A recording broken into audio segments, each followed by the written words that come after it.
Good morning friends, I am Santosh Pandey, your business coach, life coach आणि pharma trainer. आजचा main विषय लक्षात घ्या. रिच आणि पुअर, MR, मॅनेजर आणि owner. Rich and poor, MR असतात, मॅनेजर असतात, ओनर असतात.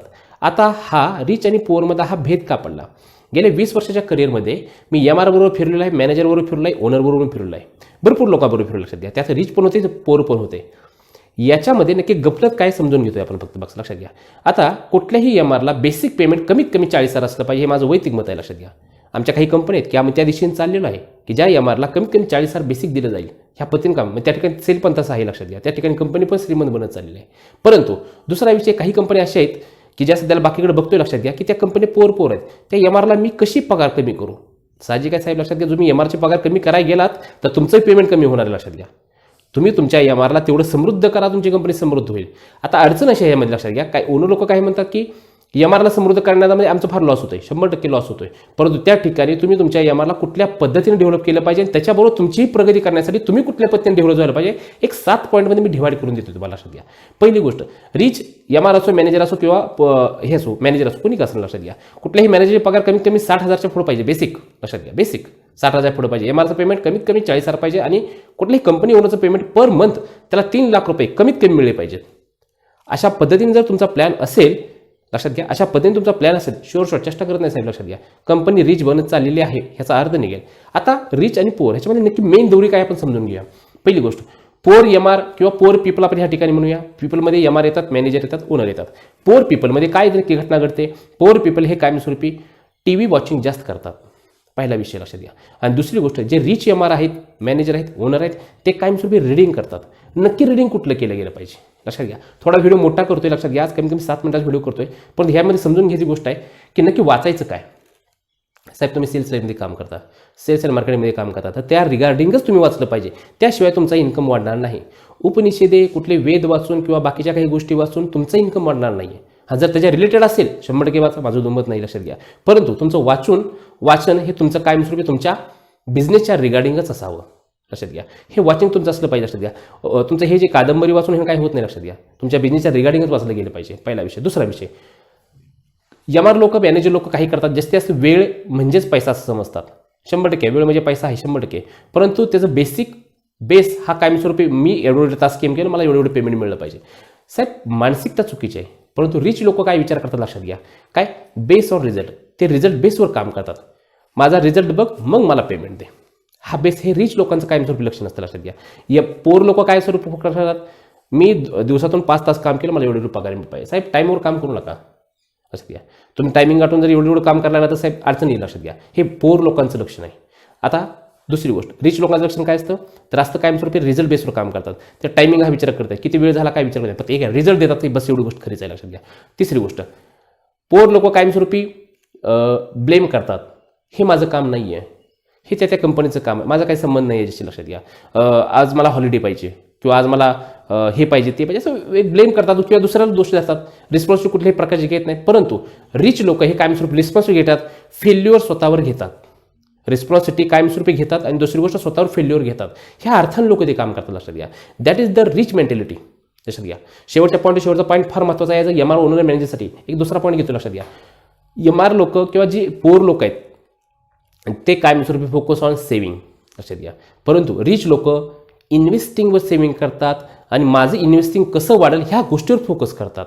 आणि पोअर लोक फोकस ह्या गोष्टीवर करतात की माझी काय होईल, तर माझं सेव्हिंगवर कसं फोकस होईल. साहेब, सेव्हिंग केल्यानंतर इन्व्हेस्टिंग हा विषय नाही आहे. इन्व्हेस्टिंग अशा उद्देशानंच तुम्ही काम चालू करा की मी इन्व्हेस्टिंग पाहिजे, मला प्लॉट घ्यायचा, फ्लॅट घ्यायचा, गाडी घ्यायची आहे, घर घ्यायचं, सोनं घ्यायचं, जे काय असेल त्याचं. लक्षात घ्या, ही गोष्ट जोपर्यंत तुम्ही फायनल करत नाही ना, इन्व्हेस्टिंग आपण कशावर करतोय हे जोपर्यंत तुम्हाला समजत नाही तोपर्यंत तुम्ही रिच मेंटॅलिटी होत नाही. लक्षात घ्या, सेव्हिंग करून पैसा जास्त होत नाहीये, तो 1,00,000, 2,00,000, 4-5 लाख होता, ह्याच्या पुढे होत नाही साहेब. सेव्हिंग तुम्ही इन्व्हेस्टिंग करा, इन्व्हेस्टिंग केल्याशिवाय काम होत नाही. लक्षात घ्या, इन्व्हेस्टिंगचे वेगवेगळे फंडे असतात, काही व्हिडिओ आहेत, आपण नंतर बघूया त्या गोष्टीवर. लक्षात घ्या. ओके, पुढचा विषय, पोर लोक हे कायमस्वरूपी विचार काय करतात की मला सर्व काही माहीत आहे, आणि रिच लोक हे कायमस्वरूपी लर्निंगवर फोकस करतात, कायमस्वरूपी गोष्टी शिकतात, कायमस्वरूपी व्हिडिओ बघतात. लक्षात घ्या, आता मी फार्मा ट्रेनर म्हणून काम करतो, भरपूर लोक मला जॉईन आहेत, त्या लोकांना कळतं की नक्की व्हिडिओ का बघायचे यांचे. दुसरी गोष्ट, काही बाकीचे पण अदर व्हिडिओ आहेत, ऑल ओव्हर इंडियाला कशात कितीतरी व्हिडिओ आहेत, वाचिंग कायमस्वरूपी लर्निंग करतात पुस्तकामधून, काही दुसरे व्हिडिओ असतात, काही लोक स्वतःहून शिकतात, लर्निंग कायमस्वरूपी लर्निंगवर फोकस करतात. लक्षात घ्या, ही रिच लोकांची मेंटॅलिटी आहे. लक्षात घ्या, आणि हे समजलं पाहिजे. यामध्ये रिच म्हणजे एम आर येतात, पोरे रिचमध्ये एम आर येतात, मॅनेजर येतात, ओनर येतात. लक्षात घ्या. नंतर पुढचा विषय 6वा पॉईंट, रिच लोक हे कायमस्वरूपी ही गोष्ट करतात की पॉवर्टीवर फोकस करतात. म्हणजे काय, आणि जे पोर लोक आहेत हे कायमस्वरूपी काय तर मनीवर फोकस करतात. सर्व गोष्टीचं मूळ हा पैसा आहे असं समजतात गरीब लोक. लक्षात घ्या. ओके, जे पोर लोक आहेत ते. आणि श्रीमंत लोक काय समजतात, poverty is the main root of the evil. हेच काय समजतात, पॉवर्टी हीच गोष्ट चुकीची आहे, हीच गोष्ट चुकीची आहे. लक्षात घ्या, मी गरीब राहणार नाही ही जोपर्यंत तुमची मेंटॅलिटी होत नाही, लक्षात घ्या, तोपर्यंत तुम्ही रिच बनत नाही. आणि गरीब लोक काय विचार करतात, मनी हा सर्वात वाईट गोष्ट आहे. नाही आहे साहेब, लक्षात घ्या, पैसा वाईट नाही आहे. तुम्ही पैशाकडे असं बघू नका, पैशाकडे दोस्तासारखं बघा, मित्रासारखं बघा. पैसा माझा दोस्त आहे. लक्षात घ्या, ह्या अर्थाने जेव्हा तुम्ही बघताल ना, तेव्हा तुमची रिच मेंटॅलिटी होईल. साहेब हे करणं फार गरजेचं आहे. लक्षात घ्या, हे फार करणं गरजेचं आहे. कोणी एम आर लोकांना शिकवत नाही साहेब. लक्षात घ्या, हे समजलं पाहिजे तुम्हाला की आपण कुठल्या पद्धतीने मेंटॅलिटी चेंज केली गेली पाहिजे, तेव्हा तुमची प्रगती होईल. लक्षात घ्या.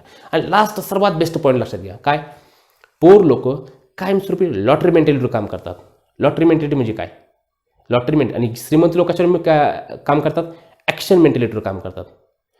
पोर लोकांना काय वाटतं माहिती आहे की मला कुठून तरी पैसे आले पाहिजेत, 5 लाख 10 लाख रुपये, 2 लाख रुपये, 4 लाख रुपये, अचानक मला पैसे आले पाहिजे, मला अचानक पैसे सापडले पाहिजेत, किंवा मला अचानक कोणते दिले पाहिजे पैसे. ही लॉटरी मेंटॅलिटी आहे. लक्षात घ्या.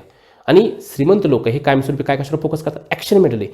मी काय असं काम केल्यानंतर मला पैसे मिळतील, मी असं काय करू की मला पैसे मिळतील. जसं की जर आपण एम आरमध्ये जर बोलायला गेलं तर मी हे जर 10 डॉक्टर लोक कॅच केले आणि ह्याच लोकांकडून मला जर चांगल्या पद्धतीने सेल आलं तर मला सेल ही मिळेल, मला इन्सेंटिव्ह मिळेल. मॅनेज लोक काय विचार करतात, मी ह्या 5 एम आरला मी जर असं डेव्हलप केलं तर ही लोक मला काय करते, सेल आणून दिल्यानंतर माझा इन्सेंटिव्ह वाढेल. आणि जे ओनर लोक काय विचार करतात की मी ह्या मॅनेजरवर किंवा ह्या ओनरवर किंवा ह्या डॉक्टरवर असं कुठल्या पद्धतीने कामकाज करू मग जेणेकरून माझे काय होईल, ग्रोथ होईल. That is action mentality. Lottery mentality कधीही कामाची उपयोगी येत नाही, ही पोर लोकांचं लक्षण आहे. आणि ॲक्शन मेंटॅलिटी हे कायमस्वरूपी रिच लोकांची मेंटॅलिटी. लक्षात घ्या, जोपर्यंत तुम्ही हे 7 पॉईंट बारकाईने समजून घेत नाही, लिहून काढा, वहीवर कागदावर लिहून काढा की नक्की मी काय काय बोलू. लक्षात घ्या, दोन्हीमध्ये फार बारकाईने डिफरन्स तयार करून केलेलं काम आहे हे. जोपर्यंत तुम्ही हे कामकाज करत नाही, लक्षात घ्या साहेब, तोपर्यंत तुमची ग्रोथ नाही आहे.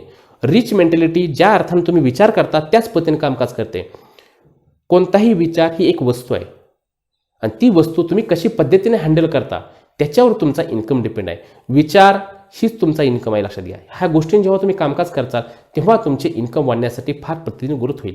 ह्याच्यामध्ये काही पॉईंट मिस होतील, काही पुढच्या व्हिडिओमध्ये आपण त्या पद्धतीने बनवूया. लक्षात घ्या, समजून घ्या, फक्त हा पॉईंट आहे. आपण अजून काही पुढे बाकीचे व्हिडिओ बघूया. कंटिन्यू लाईक करा, सबस्क्राईब करा, कमेंट करा, काही मित्रांना तुमची शेअर गोष्ट करा. मी फार्मा ट्रेनर म्हणून काम करतोय, फक्त फार्मालांचे व्हिडिओ बनवतो, बाकी ऑदरलांचे व्हिडिओ बनवत नाही. लक्षात घ्या, त्यामुळे कंटिन्यू माझ्याबरोबर टचमध्ये राहा, तुमच्यामध्ये ग्रोथच होणार, 100% होणार. लक्षात घ्या. Okay, thank you.